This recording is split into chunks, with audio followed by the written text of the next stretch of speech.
সাইয়েদনা ওমর নাঙ্গা তরবারি নিয়ে বিশ্বনবীর মাথা কাটার জন্য বের হয়ে গেলেন। বনু জাহারা গোত্রের একটা লোক বলে, ওমর তুমি কোথায় যাও?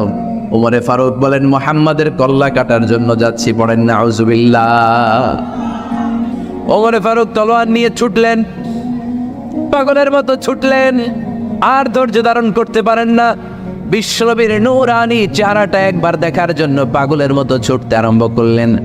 ওমরে ফারুককে দারুল আরকামের কাছে আসতে দেখে বিশ্বনবীর চাচা হামজা ইবনে আব্দুল মুত্তালিব এসে বলে, নবী তাড়াতাড়ি দারুল আরকামের ঘর থেকে আপনি পালিয়ে অন্য কোথাও চলে যান। ওই যে ওমর ইবনে খাত্তাব নাঙ্গা তলোয়ার নিয়ে আপনার উপর আক্রমণ করার জন্য ছুটে আসছে গো নবী।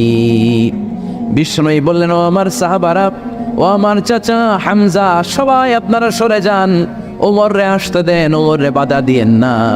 কারণ কিছুদিন আগে তাহাজ্জুদের নামাজ পড়ে আমি আল্লাহর কাছে একটা বিশেষ দোয়া করেছি। আমার মন বলছে ওই দোয়াটা আল্লাহ কবুল করতে শুরু করেছে। ওমরে ফারুক চলে আসলেন, এসে কোনো কথা নাই, চিৎকার দিয়ে বললেন, আশহাদু আল্লা ইলাহা ইল্লাল্লাহ ওয়া আশহাদু আন্না মুহাম্মাদান আবদুহু ওয়া রাসূলুহু। আমি সাক্ষ্য দিলাম আল্লাহ এক, অদ্বিতীয়, আল্লাহ ছাড়া কোনো ইলাহা নাই, নিশ্চয় আপনি মুহাম্মদ আল্লাহর বান্দা এবং রাসূল। সুবহানাল্লাহ পড়েন। ওই শাহাদাতের জ্যোতি সাইয়েদনা ওমর ফারুকের হৃদয়টারে উজালা করে দিল। দুনিয়ার সব ভয়কে পেছনে ফেলে এক আল্লাহর ভয়কে অন্তরে ধারণ করে আওয়াজ করে বললেন, আশহাদু আল্লা ইলাহা ইল্লাল্লাহু ওয়াহদাহু লা শারীকা লাহু ওয়া আশহাদু আন্না মুহাম্মাদান আবদুহু ওয়া রাসূলুহু। পড়েন সুবহানাল্লাহ। এবার ওমরে ফারুক বিশ্বনবীর প্রশ্ন করলেন, নবী আলাসনা আলাল হক, আমি প্রশ্ন করি উত্তর দেন, আমরা কি সত্যের উপর নাই? বিশ্বনবী বললেন, বালা ওমর, আমরা এই সত্যের উপরে আছি। আমাদের কোরআন কি সত্য নয়? বিশ্বনবী বললেন, কোরআনও সত্য। আমাদের রব আল্লাহ কি সত্য নন? বিশ্বনবী বললেন, সত্য। ওমরে ফারুক বললেন, তাহলে ফিমাল ইখতিফা, তাহলে লুকিয়ে লুকিয়ে আর গোপনে দাওয়াতি কাজ কেন? আপনি সত্য নবী, কোরআন সত্য কিতাব, আমার রব আল্লাহ সত্য, আর আমি ওমর কালিমা পড়ে মুসলমান হয়ে গিয়েছি, তাহলে ফিমাল ইখতিফা, আর লুকিয়ে লুকিয়ে কোরআনের দাওয়াত দিবেন কেন? বের হন, মক্কার শহরের মাঝখানে চলে আসেন, চিৎকার করে আমরা আল্লাহর নামের ঘোষণা দেব।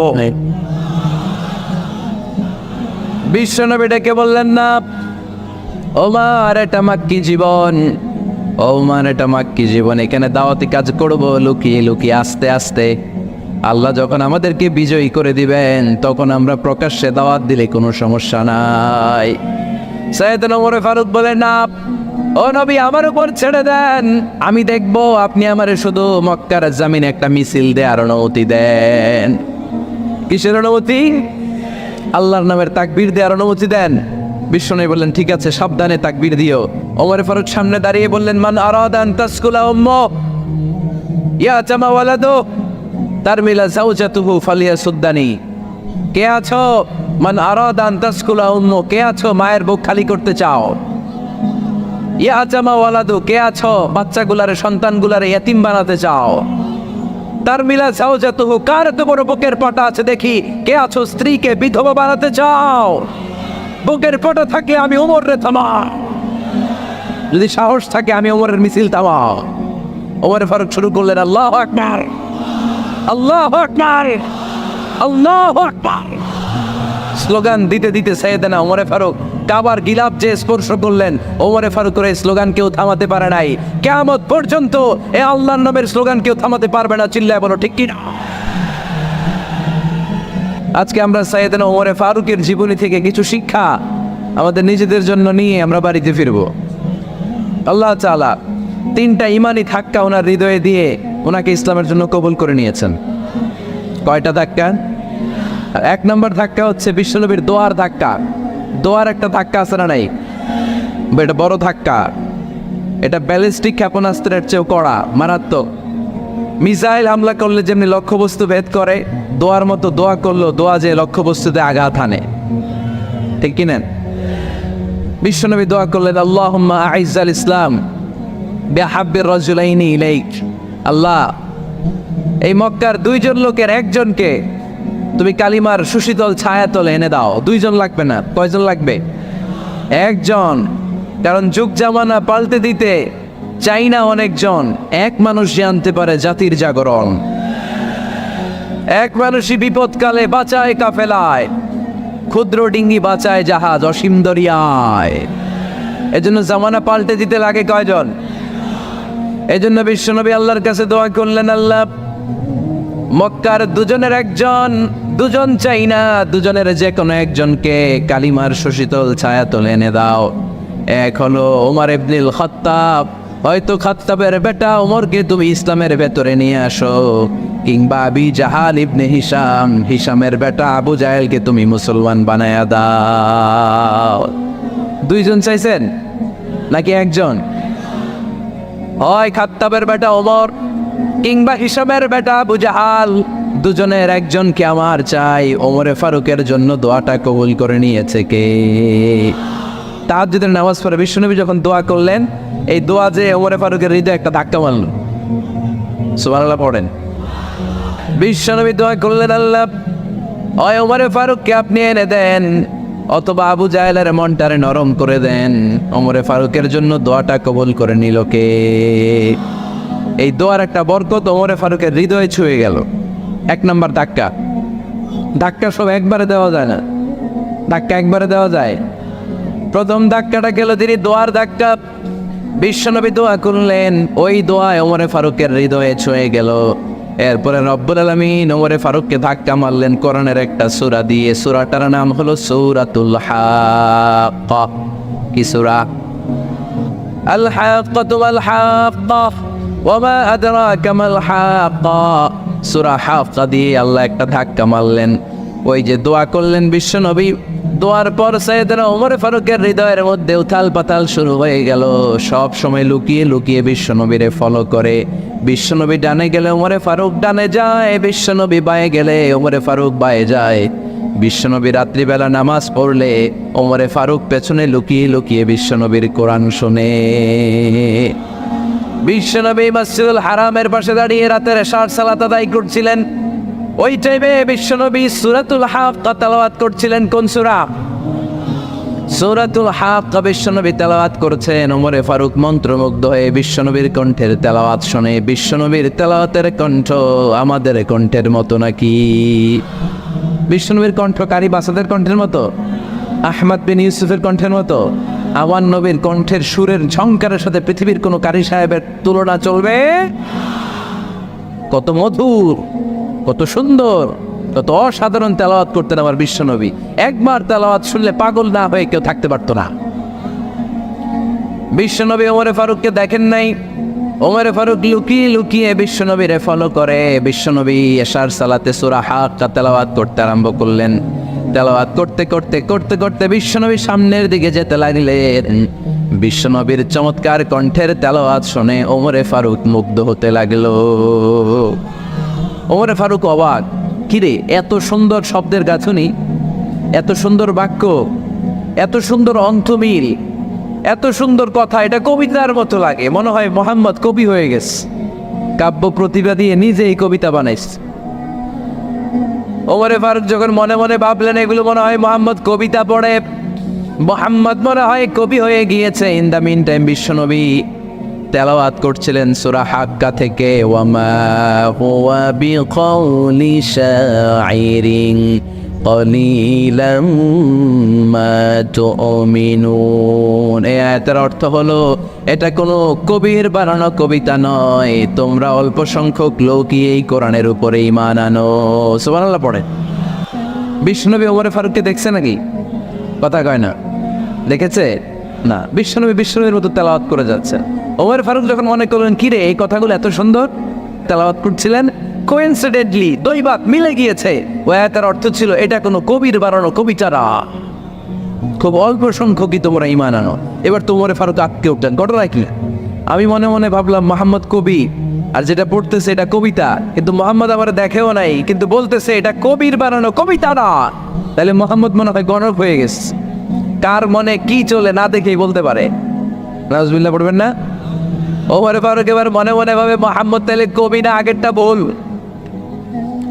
ধারণা আমি করেছি। মোহাম্মদ কবি নয়, মোহাম্মদ হলো গণক। আওয়াজ করে পড়েন না আউযু বিল্লাহ।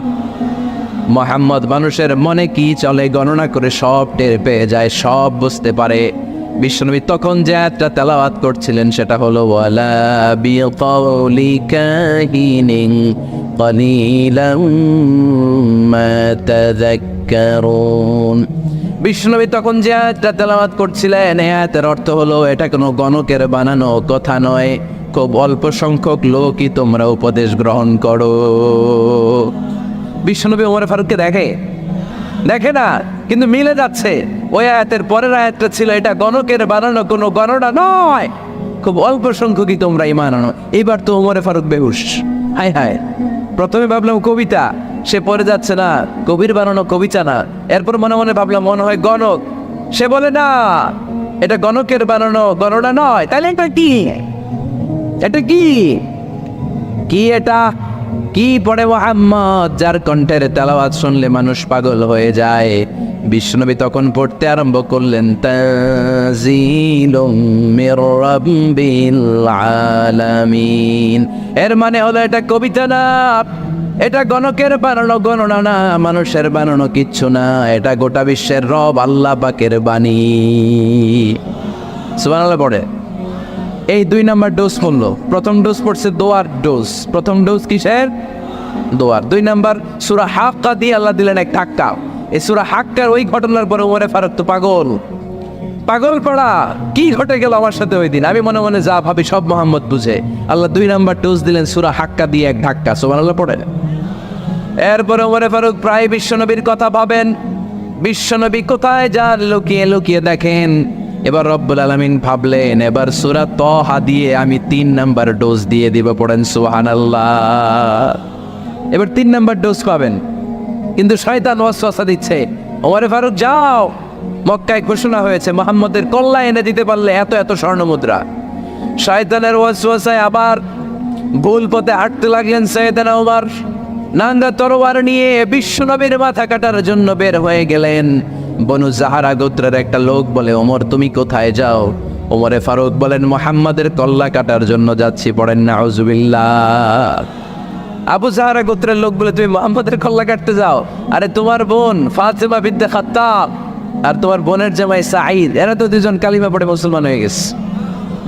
আরে মুহাম্মাদের কল্লা পরে কেটো, আগে ঘর সামলাও। যে ওমর আগে ঘর সামলাও, পরে তুমি মুহাম্মাদের কল্লা কাটতে যাও। ওমরে ফারুক রেগে গেলেন, রাস্তা ঘুরিয়ে বাড়ির দিকে চলতে আরম্ভ করলেন। রাগে তিনি গড়গড় করছেন।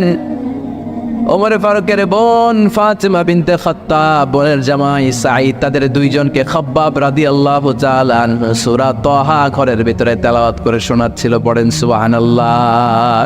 সূরা তাহা দিয়ে আল্লাহ একটু পরে ধাক্কা মারবে আরেকটা। ওমরে ফারুক যখন আসলেন, ওমরে ফারুকের আওয়াজ শুনে খাব্বাব রাদিয়াল্লাহু তাআলা আনহু লুকিয়ে গেলেন। ওমরে ফারুক দরজার মধ্যে কড়া নাড়লেন। বোন বলে কে তুমি? সাইয়েদনা ওমর বললেন আমি ওমর। খুলে দেওয়া হলো। ঘরের ভেতরে ঢুকেই কথা নাই বার্তা নাই, নিজের আপন বোনকে মারতে শুরু করলো ওমর। বোন জামাইকে আঘাত করতে শুরু করলো। মারতে মারতে নিজের কলিজার টুকরা বোনকে, বোনের জামাইকে সাইয়েদনা ওমরে ফারুক পিটাতে পিটাতে রক্তাক্ত করে ফেললেন। গা দিয়ে ফিনকি বের হয়ে যখন রক্ত বের হয়, সাইয়েদনা ওমরে ফারুকের দিলের মধ্যে মায়া তৈরি হয়ে যায়। সাইয়েদনা ওমরে ফারুক বললেন আমার কলিজার টুকরা বোন আর বোন জামাই, তোরা কেন মুহাম্মাদের কথায় পাগল হলি?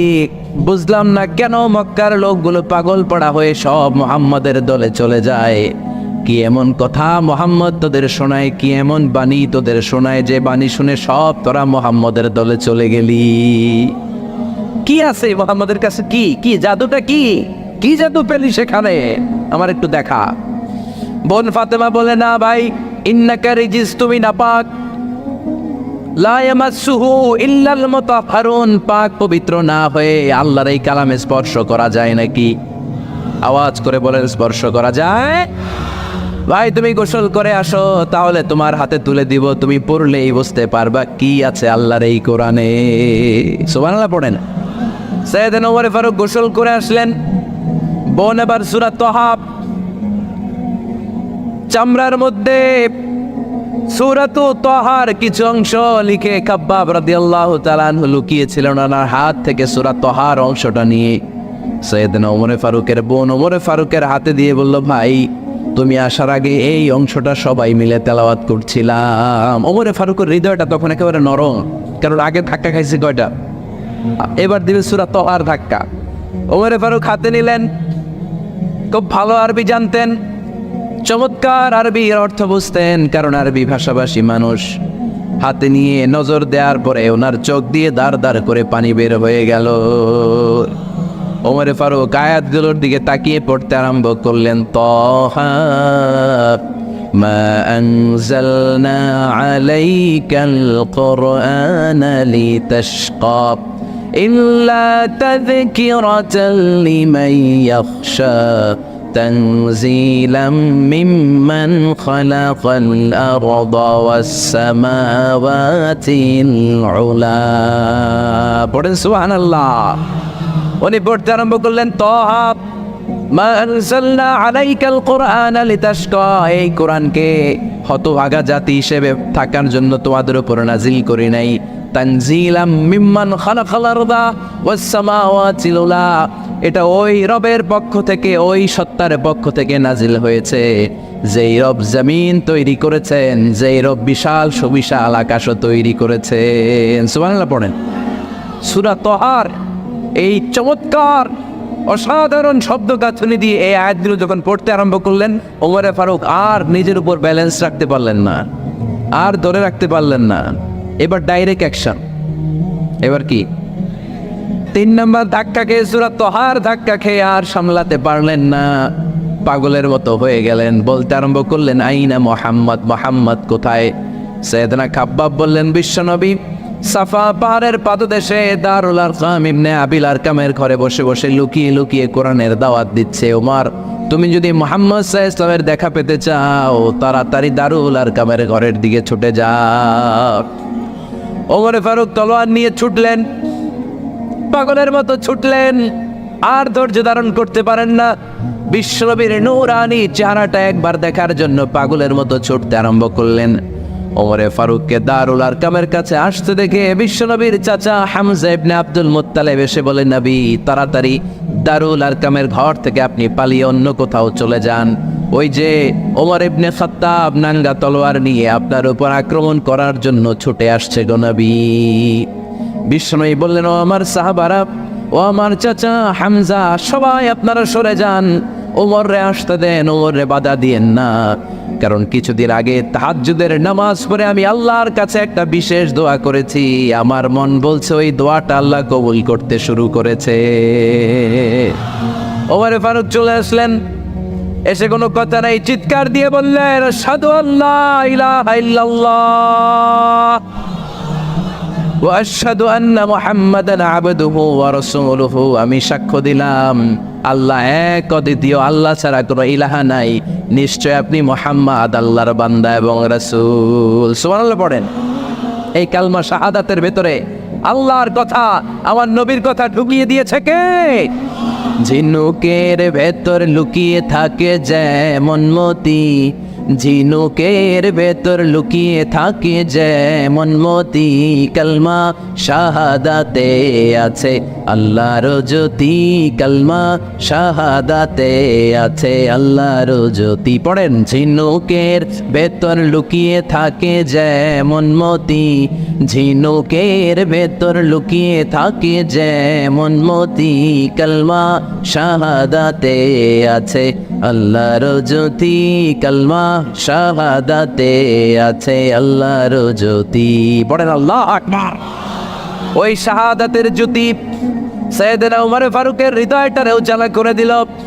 দুনিয়ার সব ভয়কে পেছনে ফেলে এক আল্লাহর ভয়কে অন্তরে ধারণ করে আওয়াজ করে পড়লেন, আশহাদু আল্লা ইলাহা ইল্লাল্লাহু ওয়াহদাহু লা শারীকা লাহু ওয়া আশহাদু আন্না মুহাম্মাদান আবদুহু ওয়া রাসূলুহু। পড়েন সুবহানাল্লাহ। 3টা ধাক্কা। প্রথম ধাক্কাটা দোয়া, দ্বিতীয় ধাক্কা হাক্কা, তৃতীয় ধাক্কা সূরা তাহা। 3টা ধাক্কার মাধ্যমে সাইয়েদনা ওমর ফারুককে মুসলমানদের লিডার বানায় দিল কে? ওমর ফারুক কালিমা পড়ে মুসলমান হয়ে গেছে। মুসলিম সাহাবাদের মধ্যে আনন্দের বন্যা বয়ে গেল। বিশ্বনবী খুশি হয়ে গেলেন, আল্লাহ শুকরিয়া করলেন, আল্লাহ তুমি আমার দোয়া ফিরিয়ে দাও নাই, আমি বলেছি দুজনের একজনকে চাই, তুমি ওমরে ফারুককে দান করেছো, বলেন আলহামদুলিল্লাহ। এবার ওমরে ফারুক বিশ্বনবীর প্রশ্ন করলেন, নবী আলাসনা আলাল হক, আমি প্রশ্ন করি উত্তর দেন, আমরা কি সত্যের উপর নাই? বিশ্বনবী বললেন, বালা ওমর, আমরা এই সত্যের উপরে আছি। আমাদের কোরআন কি সত্য নয়? বিশ্বনবী বললেন, কোরআনও সত্য। আমাদের রব আল্লাহ কি সত্য নন? বিশ্বনবী বললেন, সত্য। ওমরে ফারুক বললেন, তাহলে ফিম আল ইখতিফা, তাহলে লুকিয়ে লুকিয়ে আর গোপনে দাওয়াতি কাজ কেন?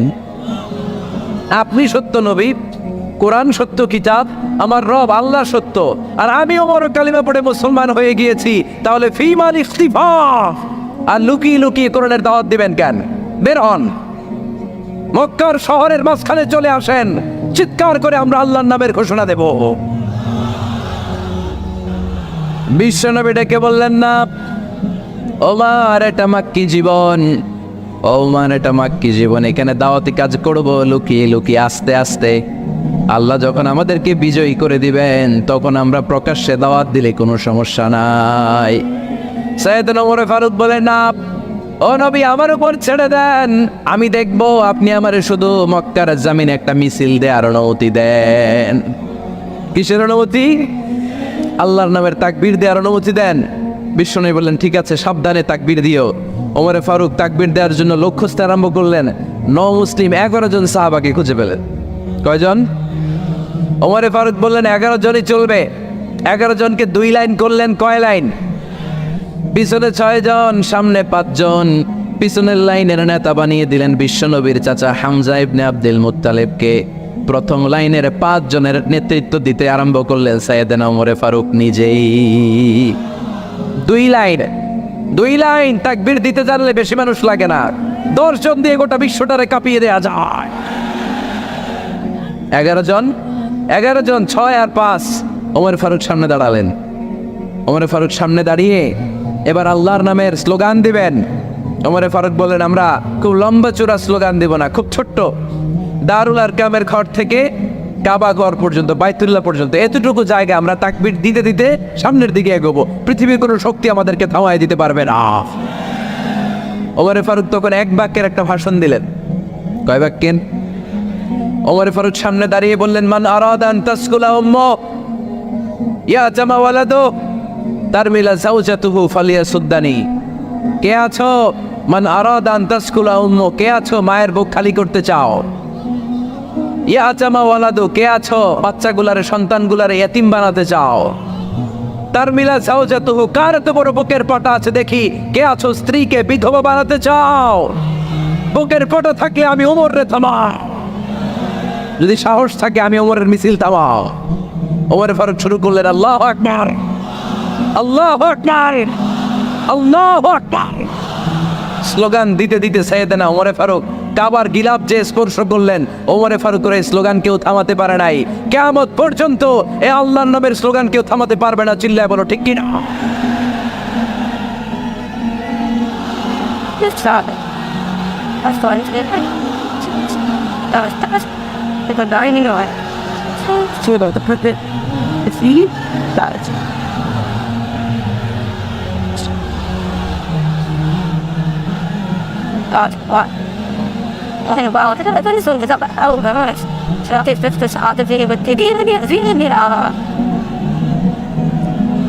ওমর ফারুকের স্লোগান সেদিন মক্কায় কেউ থামাইতে পারছিল?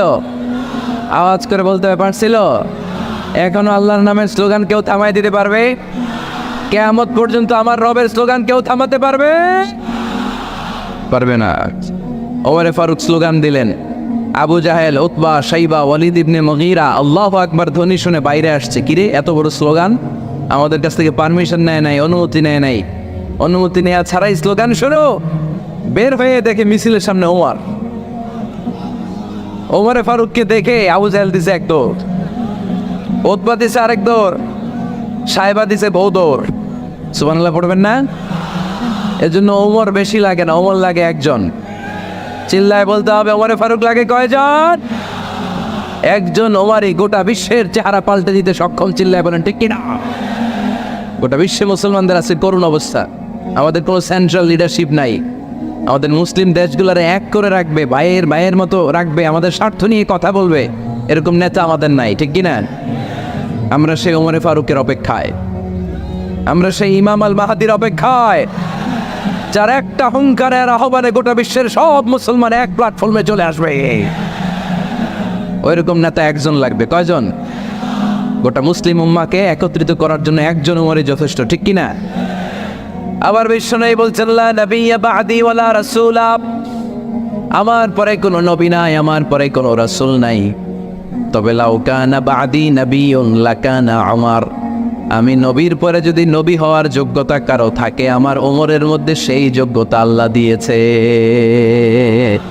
প্রভু তুমি বলেছ রাসূল দেবে না, বলনি দেবে না ওমর, বলনি দেবে না হামজা তারিক, খালিদ বিজয় সমর। প্রভু তুমি বলেছ রাসূল দেবে না, বলনি দেবে না ওমর, বলনি দেবে না হামজা তারিক, খালিদ বিজয় সমর। প্রভু তুমি বলেছ রাসূল দেবে না। আল্লাহু আকবার। একটা ওমর দরকার। কয়জন দরকার? কয়জন দরকার? এই পুরা উম্মাহ, মুসলিম উম্মার মধ্যে ওনার পজিশন নাম্বার 3। ওমর ফারুকের পজিশন নাম্বার 1 নম্বর পজিশন বিশ্বনবী সাল্লাল্লাহু আলাইহি ওয়াসাল্লাম। দ্বিতীয় পজিশন আবু বকর। আর 3 নম্বর পজিশন, সুবহানাল্লাহ পড়বেন না? আশরাতুল মুবাশশিরিনা বিল জান্নাহ, জান্নাতের সুসংবাদ প্রাপ্ত অনেক সাহাবার কথা হাদিসে পাওয়া যায়, কিন্তু এক হাদিসে আল্লাহ রাসূল সাল্লাল্লাহু আলাইহি ওয়াসাল্লাম 10 জন সাহাবীর কথা বলেছেন। ওই 10 জনের ভেতরে সাইয়েদনা ওমর ফারুক আছে না নাই? আবার ওমর ফারুক ছিলেন বিশ্বনবীর শ্বশুর। সাইয়েদনা ওমর ফারুকের কন্যা হাফসা রাদিয়াল্লাহু তাআলা আনহাকে বিশ্বনবী বিয়ে করে ওমর ফারুকের জামাই হয়েছেন, আর ওমর ফারুককে বিশ্বনবী শ্বশুর বানিয়েছেন। সুবহানাল্লাহ পড়ে। আগে জানতেন এটা? ওমর ফারুক রাদিয়াল্লাহু তাআলা আনহু যে বিশ্বনবীর শ্বশুর ছিল, এটা আজকে প্রথম জানলেন। কে দেখি? দেখছেন? অনেকেই জানে না। মাশাআল্লাহ, হাত নামান, আমরা জেনে নিব, জানতে কোনো সমস্যা নাই। 4 জন খলিফার 2 জন হচ্ছে বিশ্বনবীর মেয়ের জামাই, বাকি 2 জন হচ্ছে বিশ্বনবীর শ্বশুর। সাইয়েদনা উসমান রাদিয়াল্লাহু তাআলা আনহুর কাছে বিশ্বনবী সাল্লাল্লাহু আলাইহি ওয়াসাল্লাম 2 কন্যাকে বিয়ে দিয়েছেন। বিশ্বনবী সাল্লাল্লাহু আলাইহি ওয়াসাল্লাম মোট কন্যা 4 জন। কয়জন? বড় মেয়ের নাম যায়েনব রাদিয়াল্লাহু তাআলা আনহা, ওনার স্বামীর নাম ছিল আবুল আস ইবনে রাবি'। তারপরের মেয়ের নাম হচ্ছে উম্মে কুলসুম, ওনাকে বিয়ে দিয়েছিলেন বিশ্বনবী সাইয়েদনা ওসমান রাদিয়াল্লাহু তাআলা আনহুর সাথে। উম্মে কুলসুম রাদিয়াল্লাহু তাআলা আনহার ইন্তেকালের পরে আরেক মেয়ে রুকাইয়াকে বিশ্বনবী সাইয়েদনা ওসমানের কাছে আবার বিয়ে দিয়ে দিলেন। সুবহানাল্লাহ পড়ে। আর সবচেয়ে ছোট্ট কন্যা ফাতেমা রাদিয়াল্লাহু তাআলা আনহাকে বিয়ে দিয়ে দিলেন নিজের চাচাতো ভাই সাইয়েদনা আলী রাদিয়াল্লাহু তাআলা আনহুর সাথে। তার মানে সাইয়েদনা ওসমান আর সাইয়েদনা আলী ছিল বিশ্বনবীর মেয়ের জামাই, ঠিক কিনা? আর সাইয়েদনা আবু বকর রাদিয়াল্লাহু তাআলা আনহুর কন্যা আয়েশা রাদিয়াল্লাহু তাআলা আনহাকে বিশ্বনবী বিয়ে করে আবু বকর রাদিয়াল্লাহু তাআলা আনহুকে বানালেন শ্বশুর। আর ওমর ফারুকের কন্যা হাফসা রাদিয়াল্লাহু তাআলা আনহাকে বিয়ে করে ওমর ফারুককেও বানালেন শ্বশুর। তাহলে 4 খলিফার 2 জন জামাই। 2 জন, আওয়াজ করে বলতে হবে, 4 খলিফার 2 জন, বাকি 2 জন। কোন ব্যক্তিকে যদি আল্লাহ তাআলা জ্ঞান দেয়, আবার যদি তাকওয়ার গুণ দেয়, জ্ঞানও আছে আবার আল্লাহর ভয়ও আছে, এই লোকের কেউ থামায় রাখতে পারবে না। এরা কেউ থামায় রাখতে পারে না, সে গোটা বিশ্ব জয় করবে। সাইয়েদনা ওমর ফারুককে আল্লাহ তাআলা জ্ঞানও দিয়েছেন, আবার তাকওয়াও দিয়েছেন। সুবহানাল্লাহ পড়ে। বিশ্বনবী সাল্লাল্লাহু আলাইহি ওয়াসাল্লাম স্বপ্ন দেখলেন, বিশ্বনবী দুধ খাচ্ছেন, আঙ্গুলের ভেতর দিয়ে ফাঁক দিয়ে দুধ বেরোয়, বিশ্বনবী দুধ খাচ্ছেন। খেতে খেতে একটু দুধ আঙ্গুলে লেগে আছে, এই আঙ্গুলটা কারো মুখে না দিয়ে বিশ্বনবী সাল্লাল্লাহু আলাইহি ওয়াসাল্লাম ওমর ফারুকের মুখের ভিতরে ঢুকাই দিলেন। অতিরিক্ত দুধটা ওমর ফারুক খেলেন। সাহাবারা বললেন, মাযা ওয়ালতা বিহি ইয়া রাসূলুল্লাহ, হে আল্লাহর রাসূল, এই স্বপ্ন দিয়ে কি বুঝালেন? বুঝলাম না। বিশ্বনবী সাল্লাল্লাহু আলাইহি ওয়াসাল্লাম বললেন, আওয়ালতু বিহি আল ইলম, এটা দিয়ে আমি জ্ঞান বুঝিয়েছি, কারণ অতিরিক্ত দুধের অংশটা আমি কাউরে না দিয়ে ওমরকে দিয়েছি, তার মানে ওমরের জ্ঞানের কোনো তুলনা হয় না। এজন্য স্বপ্নে যদি কেউ দেখেন আপনি দুধ পান করছেন, এটা প্রমাণ করে আল্লাহ তাআলা আপনাকে দ্বীনের জ্ঞান দান করবে। আবার বিশ্বনবী সাল্লাল্লাহু আলাইহি ওয়াসাল্লাম আবার আরেক রাতে স্বপ্ন দেখলেন সাহাবারা লাইন ধরে বিশ্বনবীর সামনে দাঁড়ানো, কোন সাহাবার জামা নাভি পর্যন্ত, কোন সাহাবার জামা হাঁটু পর্যন্ত, কোন সাহাবার জামা টাকনো পর্যন্ত, কোন সাহাবার জামা আরো ছোট, কিন্তু ওমরে ফারুকের জামা বিশ্বনবী দেখলেন এত বড়, টেনে হিচড়ে হিচড়ে বিশ্বনবীর সাথে চলছে। সুবহানাল্লাহ পড়বেন না? সাহাবারা বললেন মাযা ওয়ালতা বিহি ইয়া রাসূলুল্লাহ, এ আল্লাহর রাসূল এটা দিয়ে আপনি কি বোঝাতে চাইলেন? বিশ্বনবী বললেন আউয়ালতু বিহি আত-তাকওয়া, এটা দ্বারা আমি দিনদারি বোঝালাম, তাকওয়া বোঝালাম। সুবহানাল্লাহ পড়েন। বিশ্বনবী দেখলেন কোন সাহাবার জামা এতটুকু, কোন সাহাবার জামা এত লম্বা, কোন সাহাবার জামা পা পর্যন্ত লম্বা। আর সাইয়েদনা ওমরে ফারুককে দেখলেন ওনার জামা এত লম্বা, ওমরে ফারুক টেনে হিচড়ে জামা নিয়ে চলতেছে। বিশ্বনবী বুঝাতে চাইলেন ওমরের যেহেতু জামা লম্বা, ওমরের ভেতরে আল্লাহর ভয়, দিনদারিও খুব বেশি। চিল্লায় বলেন ঠিক কিনা? জ্ঞানও দিয়েছেন আবার দিনদারিও দিয়েছেন। এই দুইটা জিনিস যদি থাকে এই পৃথিবীতে তাকে সফল রাষ্ট্রনায়ক বানায় দেয় কে? আবার এই পৃথিবীর বুকে যত নারীরা জান্নাতে যাবে সব নারীদের সর্দারিনী হবে সাইয়্যিদাতুনা ফাতেমা রাদিয়াল্লাহু তাআলা আনহা। এই দুনিয়াতে যত যুবকরা জান্নাতে যাবে তাদের সর্দার হবে সাইয়েদনা হাসান আর হুসাইন রাদিয়াল্লাহু তাআলা আনহুমা। আর এই দুনিয়ার বুকে যত বয়স্ক মানুষেরা জান্নাতে ঢুকবে তাদের নেতৃত্ব দিবেন সাইয়েদনা আবু বকর আর সাইয়েদনা ওমর। আর নারীরা যারা জান্নাতে প্রবেশ করবে এই নারীদের নেতৃত্ব দিবে বিশ্বনবীর কলিজার টুকরা নয়নের পুটুলি সাইয়্যিদাতুনা ফাতেমা রাদিয়াল্লাহু তাআলা আনহা। সুবহানাল্লাহ পড়বেন না? Omar Faruk the super hero of Muslim উম্মাহ। আমরা কাদেরকে সুপার হিরো বানায় রাখছি আমরা জানি না। এই নায়ক নায়িকা গায়ক গায়িকা মডেলরা চোখ ধাঁধানো গ্ল্যামার নিয়ে যারা চলে এরা আমাদের মডেল নয়। আমাদের মডেল সাইয়েদনা ওমর ফারুক। ঠিক কিনা? ঠিক কিনা? আদম আলাইহিস সালামকে যখন আল্লাহ তাআলা তৈরি করলেন 60 হাত লম্বা করে বানালেন। আপনি কয় হাত? রাফলি 3.5 হাত। কিন্তু আদম আলাইহিস সালাম তিনি লম্বায় কত ছিলেন? তো আদম আলাইহিস সালাম যখন সৃষ্টি হলেন তখন আল্লাহ তাআলা আদম আলাইহিস সালামকে বললেন আদম তুমি সালাম দাও। ফেরেশতারা বসা ছিল সাল্লিম আলা উলাইকান নাফার, সালাম দাও। আল্লাহ তাআলা আদম আলাইহিস সালামকে বললেন সালাম দাও। আওয়াজ করে বলুন কি দাও? হে আদম তুমি বলো আসসালামু আলাইকুম। আদম আলাইহিস সালাম বললেন আসসালামু আলাইকুম। আল্লাহ বললেন এটা তোমার এবং তোমার পরবর্তী পৃথিবীতে যারা আসবে তোমাদের অভিবাদন পদ্ধতি, গ্রিটিং স্যালুটেশনস দেয়ার সিস্টেম। কেন বললেন? কারণ শয়তান অহংকারের কারণে বিতাড়িত হয়েছে। আল্লাহ চান যে আদম আলাইহিস সালাম যেন বিতাড়িত না হন। বিষ্ণু বলেন আল বাদিউ বিস সালামি বারিউম মিনাল কিবর, যে আগে আগে সালাম দেয় তার হৃদয় থেকে অহংকার টেনে ছেড়ে ফেলে দেয় কে? আগে সালাম দিবেন আপনার হৃদয় অহংকার মুক্ত হয়ে যাবে। আল্লাহ তাআলা চাইলেন ইবলিস যেই ভুল করেছে আদম যেন সেটা না করে, আদমের হৃদয় যেন আগে থেকে অহংকার মুক্ত থাকে। তাই সৃষ্টির পরে আল্লাহ তাআলা আদম আলাইহিস সালামকে বললেন আদম তুমি সালাম দাও, পড়েন আল্লাহু আকবার। তাহলে পারস্পরিক ভালোবাসা আর হৃদ্যতা বাড়ানোর 1 নম্বর পদ্ধতি হচ্ছে সালাম। 1 নম্বর পদ্ধতি কি? আগে দিবেন না পরে? অনেকে বসে থাকে যে আমার আগে দেখ। আমি তো বাইরে দেখলাম খুব ঠান্ডা, যে এইখানে এত ক্রাউড, আমি তো ঘামতেছি। আগে দিবেন না পরে? বাসায় যে এখন আসতে হয়ে গেছে সাউন্ড। আচ্ছা ভাবিরাও উপরে আছে, দুই পক্ষে আমার ব্যালেন্স করে বলতে হবে।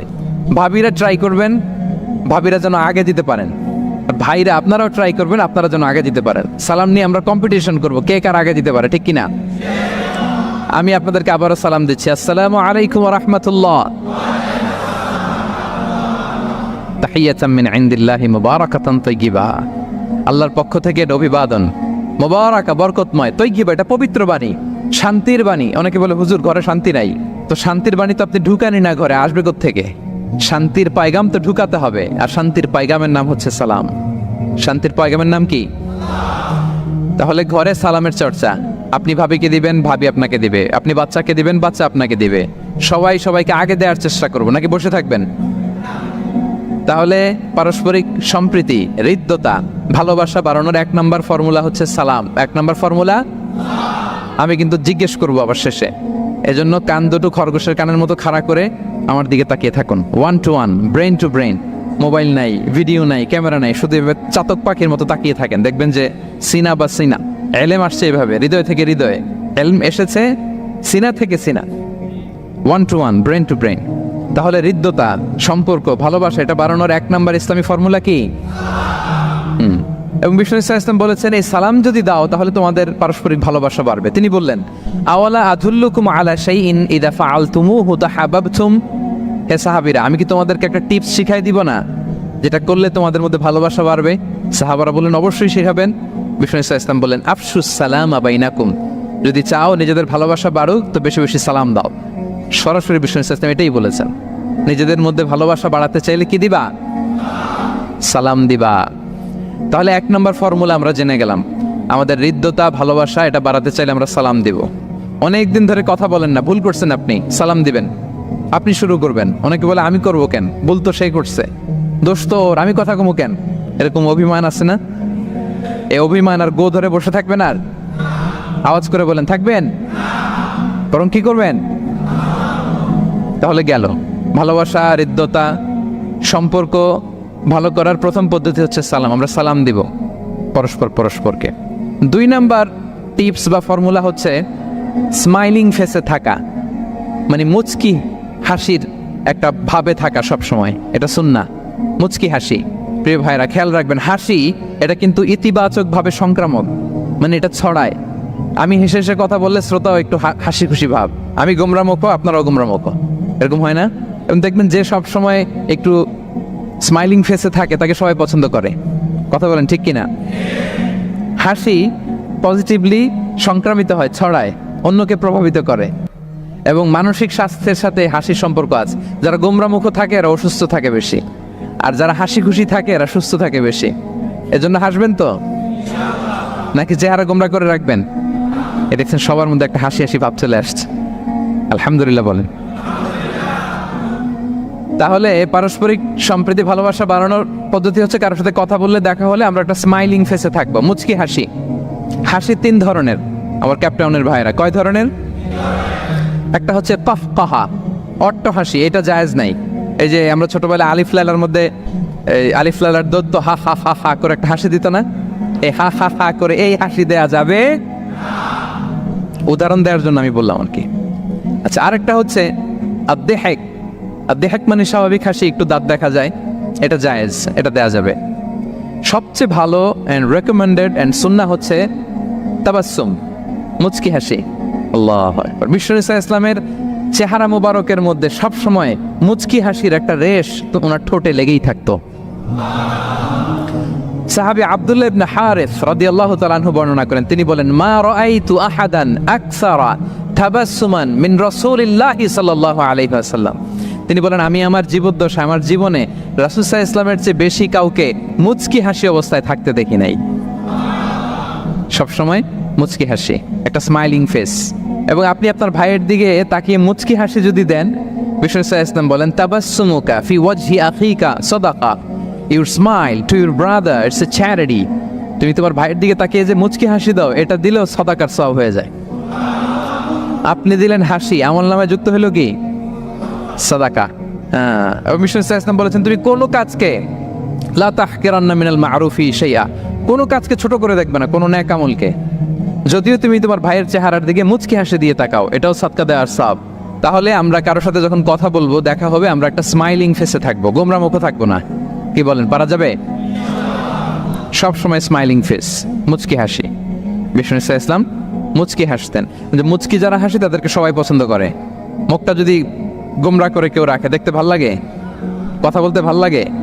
দেখবেন অনেক বড়দেরকে বাচ্চারা ভয় পায়, কাছে যায় না।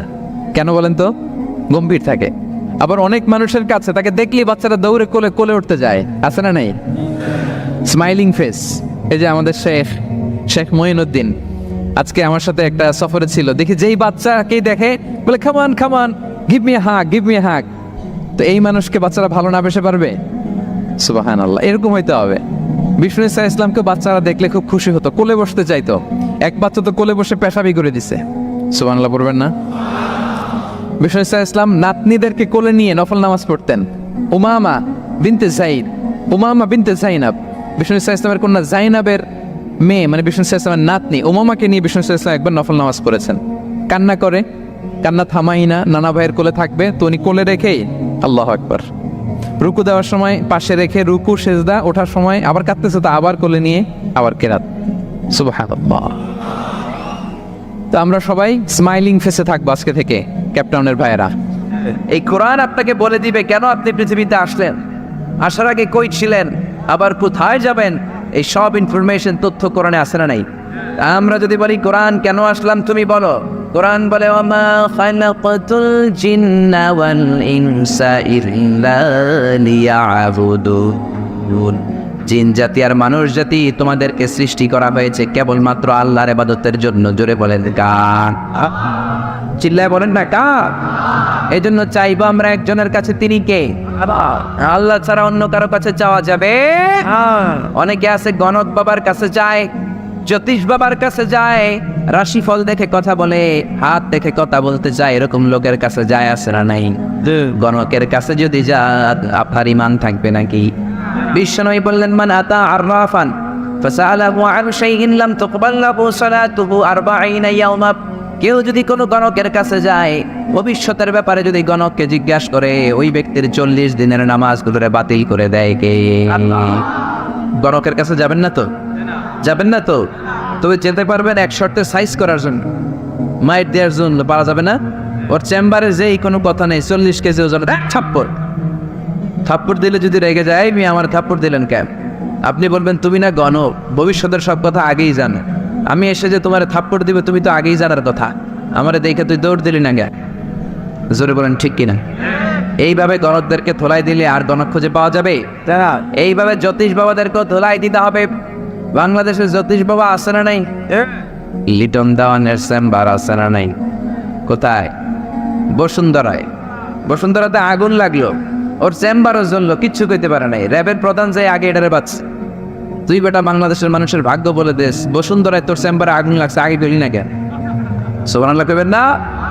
এইভাবে যদি যুক্তি তর্ক দিয়ে, কোরআন দিয়ে, হাদিস দিয়ে বুঝিয়ে বুঝিয়ে এক একটারে শান্টিং করা শুরু করে দেন, বাংলার জামিনে কোনো গণক বাবার, জ্যোতিষ বাবার চেম্বার থাকবে? এজন্য খবরদার, এদের কাছে যাওয়া যাবে না। আবার তোরা রাশিফল দেখে বলবে আপনার কুত্তা রাশি, আপনার বউ নিয়ে গেলে বলবে তোর বউয়ের বিলাই রাশি, বাচ্চা নিয়ে গেলে বলবে ইন্দুর রাশি, আবার বলবে হাতটা দেখা, হাতের মধ্যে ভাগ্য আছে, সব বলে দেব। ভুয়া কথা, ঠিক না? হাতে কোনো ভাগ্য নাই, ভাগ্য থাকে লৌহে মাহফুজে। কে বলছেন? কে বলছেন? হাতে কেমনে ভাগ্য থাকে? কারো হাতে কোনো ভাগ্য নাই, কারণ ভাগ্য তো তারও আছে যার হাত নাই। জোরে কোন ঠিক কিনা? অনেক লোক হাত ছাড়া পা ছাড়া জন্মায় না, তো যেই লোকটার হাত নাই ওই লোকটার ভাগ্য আছে না নাই? সব কিছু লৌহে মাহফুজে লিখে রেখেছেন কে? সে আল্লাহ বললেন ওমা খালাকাতুল জিন্না ওয়াল ইনসা ইল্লা লিয়াবুদুন। জিন জাতি মানব জাতিকে একটা কারণে তৈরি করলাম, সেটা হলো আমার ইবাদতের জন্য। জোরে বলেন ঠিক কিনা? এজন্য চাইবো আমরা একজনের কাছে, তিনি কে? আল্লাহ। একদল আছে নামাজে আসলে মসজিদে যায়, মসজিদ থেকে বের হয়ে খাজা বাবার কাছে যায়, আছে না নাই? কেউ ফিরে না খালি হাতে, খাজারে তোর দরবারেতে, বলে না?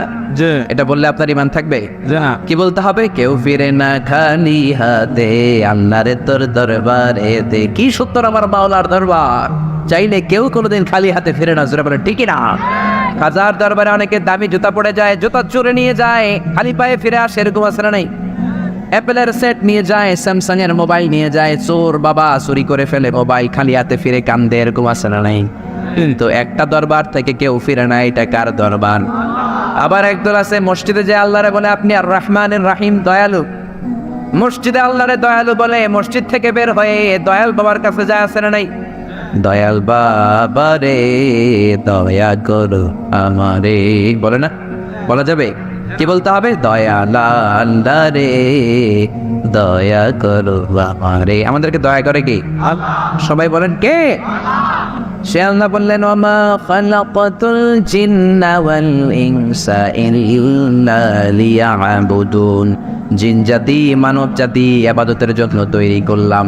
আবার বিশ্বনবী বললেন এই ইবাদতের সারমর্ম হলো দোয়া। যেই দোয়াটা শুরুতে আপনারা আমার জন্য করেছেন, ইবাদতের নির্যাস, ইবাদতের জিস্ট সামারি হচ্ছে দোয়া। ইবাদতের সামারি কি? জোরে বলেন কি? এজন্য দোয়া করার দরকার আছে না নাই? দোয়ার মধ্যে পাওয়ার আছে না নাই? দোয়ার ভেতরে ক্ষমতা আছে না নাই? এই ক্ষমতা দিয়ে দিয়েছেন কে? দোয়ার মতো যদি দোয়া করতে পারেন, চাওয়ার মতো যদি চাইতে পারেন, কান্নার মতো যদি কান্না করতে পারেন, ফরিয়াদের মতো যদি ফরিয়াদ করতে পারেন, রোনাজারির মতো রোনাজারি করলে ডাকে সাড়া দিবে কে? সে আল্লাহ বললেন, বান্দা আমি ইবাদতের জন্য তৈরি করলাম, আর ইবাদতের নির্যাস বাড়ালাম দোয়াকে। নামাজ পড়লা, রোজা করলা, হজ করলা, যাকাত করলা, কিন্তু দোয়া করলা না, তাহলে আসল জিনিসটাই তুমি হারালা, ঠিক না? এজন্য বিশ্বনবী বলেন, দোয়া মুখুল ইবাদত। দোয়া হচ্ছে ইবাদতের মগজ, ব্রেইন ছাড়া মানুষ বাঁচে?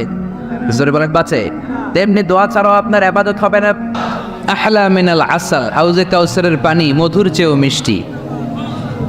আবরাদু মিনাস সালজ, বরফের চাইতেও ঠান্ডা। আবিয়াদু মিনাল লাবান, দুধের চাইতেও সাদা। মান শারিবা মিনহা শারবাতান লাম ইয়াজমা আবাদা, এক ঢোক হাউজে কাউসারের পানি যে খাবে, চিরকালের জন্য তার গলার তৃষ্ণা মিটে যাবে। ওই হাউজে কাউসার বিশ্বনবীকে দিয়ে বিশ্বনবীর মর্যাদা বাড়িয়েছে কে? আবার আল্লাহ বললেন, নবী, পৃথিবীর অনেক নবীকে আমি নৈতিক বিজয় দান করেছি, কিন্তু সবাইকে আমি রাজনৈতিক বিজয় দান করি নাই। আপনাকে আমি এমন নবী করে দুনিয়ার বুকে পাঠিয়েছি, আপনাকে আমি নৈতিক বিজয় দান করেছি, পাশাপাশি রাজনৈতিক বিজয়ও দান করেছি। সুবহানাল্লাহ পড়েন। বিশ্বনবী একাধারে যেমনি মসজিদে নববীর ইমাম ছিলেন, পাশাপাশি মদিনার রাষ্ট্রের প্রেসিডেন্ট ছিলেন, ঠিক কিনা? তার মানে ইমাম বা নেতা এমন হওয়া দরকার যে নামাজও পড়াতে পারে, আবার সমাজও শাসন করতে পারে, ঠিক কিনা?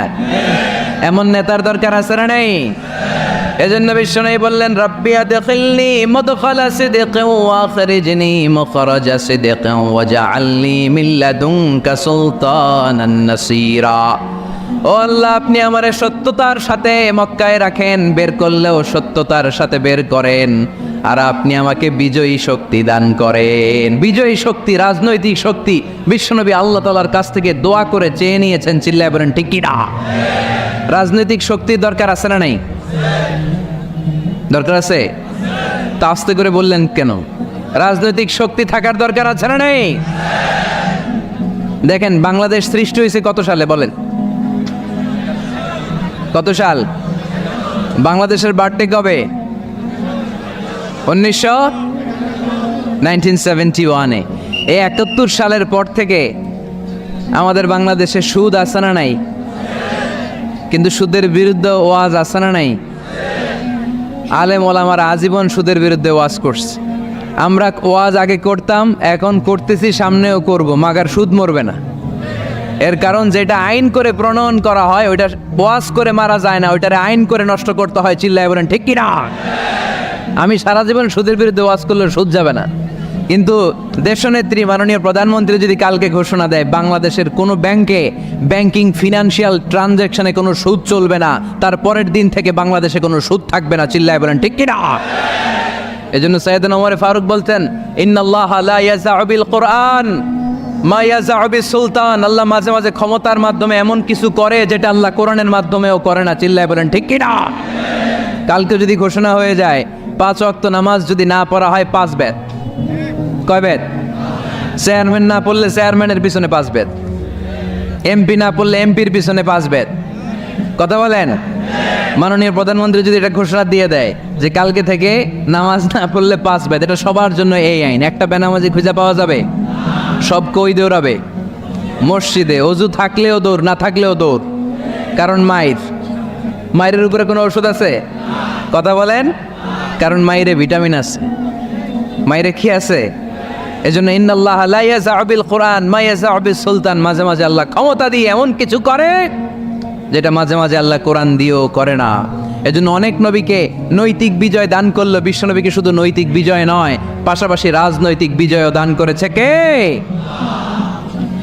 3টা নেয়ামতের ঘোষণা দিয়ে আল্লাহ বললেন, আলাম নাশরাহ লাকা সাদরাকা ওয়া ওয়াদা'না আনকা বিজারাক আল্লাযী আনকাদা যাহরাক ওয়া রাফা'না লাকা যিকরাক। পড়েন সুবহানাল্লাহ।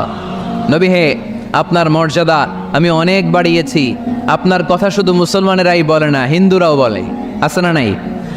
গতকাল এক হিন্দু ভাই আমার হাতে হাত রেখে শাহাদা বাক্য পাঠ করে গাজীপুরে মুসলমান হয়ে গেছে।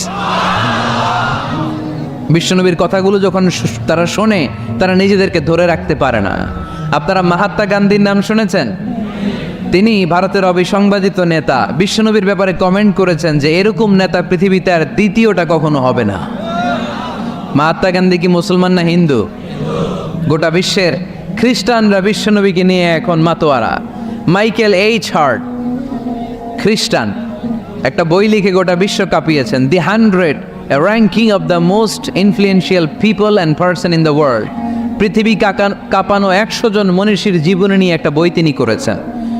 এই 100 জন মনীষীর জীবনীর মধ্যে যাকে নাম্বার 1 তিনি করেছেন, তিনি হচ্ছেন আমার নবী, আপনার নবী, পেয়ারা নবী, বিশ্বনবী মুহাম্মদ রাসূলুল্লাহ সাল্লাল্লাহু আলাইহি ওয়াসাল্লামের। মাইকেল এইচ হার্ট কি মুসলমান?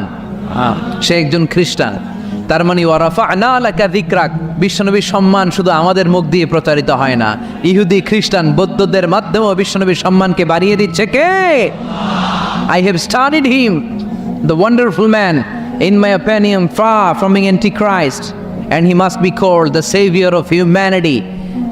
খ্রিস্টানরা বলছে আমরা এই মুহাম্মাদের জীবনী গবেষণা করে পড়েছি, তাকে খ্রিস্টান বিরোধী বলা তো দূরের কথা, তাকে মানবতার ত্রাণকর্তা বলতে হবে। তিনি গোটা বিশ্বের জন্য সুপারম্যান হয়ে পৃথিবীতে এসেছে। As a father, as a teacher, as a lawgiver, as a lawmaker, Muhammad is the superman of the world.